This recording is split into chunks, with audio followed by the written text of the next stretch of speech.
عمران خان یو پیر بیا د جیل نه یو ډیر غټ اهم پیغام جاری کړی. هغه دا ویلي چې زه په جیل کې مړ شم خو یو قسم چې دی هغه ډیل به منظور نه کړم.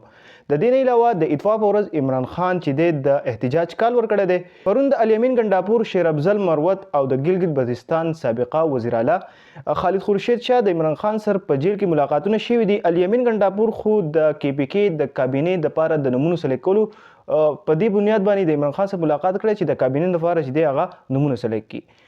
په دې کې د عمران خان د سزا د ختمولو هم اپیل کړی شوی دی. په دې ویډیو کې به مکمل اپډیټ تاسو شیر کوم. دا ویډیو تر اخره پورې وګورئ. مخکې د ملګرو سره ضرور شیر کړئ.